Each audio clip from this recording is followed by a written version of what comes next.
అందరికీ నమస్కారం। ముందుగా ఈ వీడియోకి ఒక లైక్ కొట్టి మన ఛానల్ ని సబ్స్క్రైబ్ చేసుకోండి।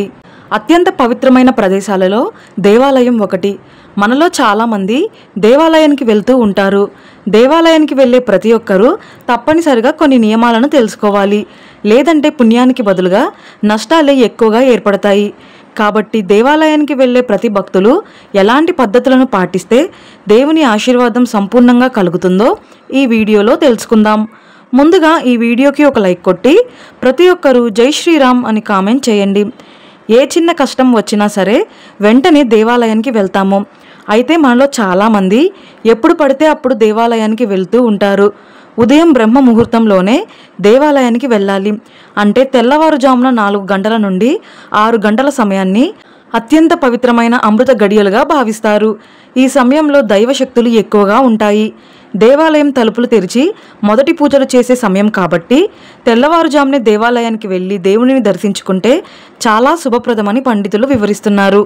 తెల్లవారుజామున దేవాలయానికి వెళ్ళలేని వారు సాయంత్రం 6 గంటల నుండి 7:30 మధ్యలో దేవాలయానికి వెళ్ళండి। సాయంత్రం ఈ సమయంలోనే దేవాలయాల్లో గంటలు మోగిస్తూ దీపారాధన చేస్తారు। ఈ సమయాన్ని ప్రదోష కాలం అని పిలుస్తారు। ముఖ్యంగా సాయంత్రం సమయంలో శివాలయానికి వెళ్తే చాలా శ్రేష్టమని పండితులు వివరిస్తున్నారు। ఇక దేవాలయానికి వెళ్ళే ప్రతి ఒక్కరూ తప్పనిసరిగా తలస్నానం చేయాలి। తలకు షాంపూ పెట్టకుండా తలస్నానం చేసి దేవాలయానికి వెళ్ళాలి। కుటుంబం అంతా కలిసి దేవాలయానికి వెళ్తేనే మీ కుటుంబం మొత్తానికి సిరి సంపదలు కలుగుతాయి।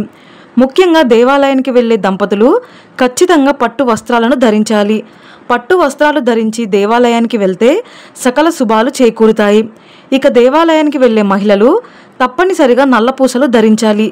ఆడవారు వేసుకునే నల్లపూసలను లక్ష్మీ స్వరూపంగా భావిస్తారు। నల్లపూసలు చెడు దిష్టి నుండి రక్షించి తమ భర్తకు ఆయురారోగ్యాలను కలిగిస్తాయట। విశేషంగా నల్లపూసలు ధరించి ఆడవారు దేవాలయానికి వెళ్తే దేవాలయంలో ఉన్న పాజిటివ్ ఎనర్జీని నల్లపూసలు ఆకర్షించి మీ మాంగళ్యాన్ని రక్షించి దీర్ఘ సుమంగళి యోగం కలుగుతుందట। అదేవిధంగా ఆడవాళ్ళు జడ వేసుకుని జడలో పుష్పాలు పెట్టుకుని దేవాలయానికి వెళ్ళాలి। పువ్వులు అమ్మవారికి చాలా ప్రీతికరమైనవి కాబట్టి స్త్రీలు పూలను ధరించి దేవాలయానికి వెళ్తే అమ్మవారు సంతోషిస్తారని, మీ కోరికలను వెంటనే తీరుస్తుందని నమ్మకం। అదేవిధంగా పాపిట్లో కుంకుమ బొట్టు పెట్టుకొని చేతుల నిండా మట్టి గాజులు వేసుకొని ఆడవారు దేవాలయానికి వెళ్ళాలి।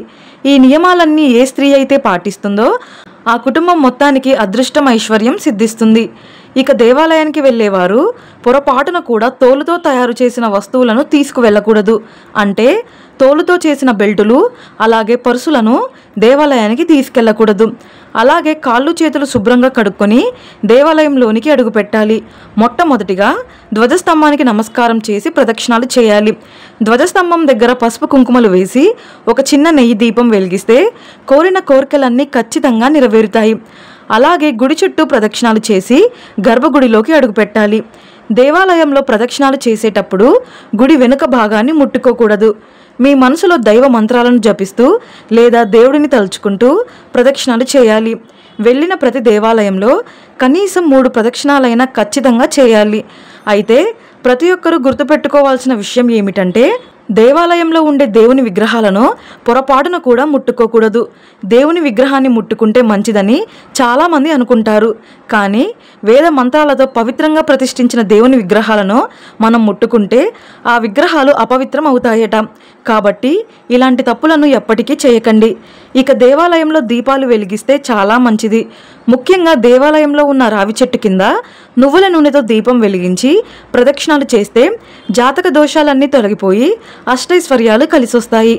అలాగే దేవాలయానికి వెళ్ళిన ప్రతి ఒక్కరూ తప్పనిసరిగా శతగోపనం పెట్టించుకొని తీర్థం తీసుకోవాలి। శతగోపనం పైన విష్ణుమూర్తి పాదాలు ఉంటాయి కాబట్టి శతగోపనం పెట్టే సమయంలో మీ మనసులో ఏది కోరుకున్నా సరే అది ఖచ్చితంగా నెరవేరుతుంది। ఇక తీర్థం తీసుకున్న ఎంగిలి చేతిని తలకు రాయకూడదు, ఇది చాలా పెద్ద పొరపాటు। దేవాలయంలో ఉన్న కుంకుమకు చాలా దైవశక్తి ఉంటుంది కాబట్టి ప్రతి ఒక్కరూ ఖచ్చితంగా కుంకుమ బొట్టు పెట్టుకోవాలి। అదేవిధంగా గుడిలో ఉన్న గంటను మీ కుడి చేత్తో 3 సార్లు మోగించి దేవునికి నమస్కారం చేసుకోవాలి। అలాగే దేవునికి ఎదురుగా నిలబడి దేవుడిని దర్శించకూడదు, కొంచెం పక్కగా నిలబడి దేవునికి నమస్కారం చేసుకోవాలి। గుడిలో దేవుని దర్శనం పూర్తయిన తర్వాత ఒక 5 నిమిషాల పాటు ఆలయ ప్రాంగణంలో కూర్చోవాలి। ఇక దేవాలయంలో ఉన్న బ్రాహ్మణులకు తప్పనిసరిగా నమస్కారం చేసుకోవాలి. పంతులు గారి పాదాలకు నమస్కారం చేసుకొని దక్షిణం సమర్పించి ఆశీర్వాదం తీసుకోవాలి. ప్రతి నెలలో పౌర్ణమి ఏర్పడుతుంది. పౌర్ణమి తిథికి చాలా విశిష్టత ఉంటుంది. కాబట్టి ప్రతి నెలలో వచ్చే పౌర్ణమి రోజున తప్పకుండా దేవాలయానికి వెళ్ళండి. పౌర్ణమి రోజున చేసే పూజలకు అలాగే దాన ధర్మాలకు అనంతమైన పుణ్య ఫలితాలు కలుగుతాయి. అలాగే ప్రతి 15 రోజులకు ఒకసారి ఏకాదశి తిథి ఉంటుంది. ఏకాదశి అంటేనే విష్ణుమూర్తికి అత్యంత ప్రీతికరమైనది. కాబట్టి ప్రతి ఏకాదశి రోజున విష్ణుమూర్తి దేవాలయాలకు వెళ్తే మీ కుటుంబం మొత్తానికి సకల శుభాలు కలుగుతాయి. అలాగే ప్రతి అమావాస్య రోజున కాళికాదేవి మరియు దుర్గాదేవి ఆలయాలను దర్శిస్తే అమ్మవారి ఆశీర్వాదం మీ కుటుంబంపై ఎల్లవేళలా ఉంటుంది. విశేషంగా మీ జన్మ నక్షత్రం రోజున దేవాలయానికి వెళ్ళి అర్చన చేయించుకుంటే సకల దోషాలన్నీ వెంటనే తొలగిపోతాయి. ఏ దేవాలయానికి వెళ్ళినా సరే వట్టి చేతులతో ఆలయానికి వెళ్ళకండి. మీకున్న స్తోమతను బట్టి దేవునికి ఏదో ఒకటి తీసుకెళ్లి సమర్పించాలి. దేవుని కోసం పూలు, పండ్లు, కొబ్బరికాయ ఇలా ఏదో ఒకటి తీసుకువెళ్ళాలి. గుడిలో ఉన్న దేవునికి పుష్పాలు సమర్పిస్తే కోరిన కోరికలన్నీ వెంటనే నెరవేరుతాయని, మానసిక ప్రశాంతత కలుగుతుందని నమ్మకం.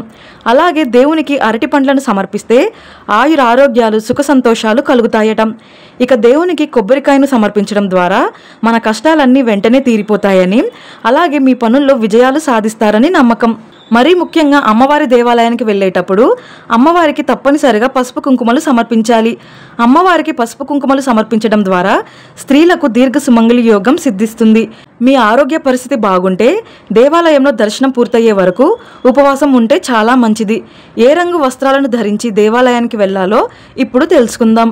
ముఖ్యంగా శివాలయానికి వెళ్ళే భక్తులు తెలుపు రంగు వస్త్రాలను ధరించాలి. అలాగే అమ్మవారి దేవాలయానికి వెళ్ళేటప్పుడు ఎరుపు రంగు వస్త్రాలను ధరించాలి. గణపతి దేవాలయం అలాగే విష్ణు దేవాలయాలకు వెళ్ళేటప్పుడు పసుపు రంగు వస్త్రాలను కానీ ఆకుపచ్చ రంగు వస్త్రాలను కానీ ధరించాలి. అలాగే నవగ్రహాలను దర్శించేవారు నీలం రంగు వస్త్రాలను ధరించాలి. గుడిలో ఉండే నవగ్రహాలకు ప్రదక్షిణాలు చేయాలంటే చాలామంది భయపడిపోతూ ఉంటారు. కానీ దేవాలయంలో మొదటగా నవగ్రహాలకు 9 ప్రదక్షిణాలు చేసి ఆ తర్వాత కాళ్ళు చేతులు కడుక్కొని దేవాలయంలోకి వెళ్ళి భగవంతుని దర్శనం చేసుకోవాలి.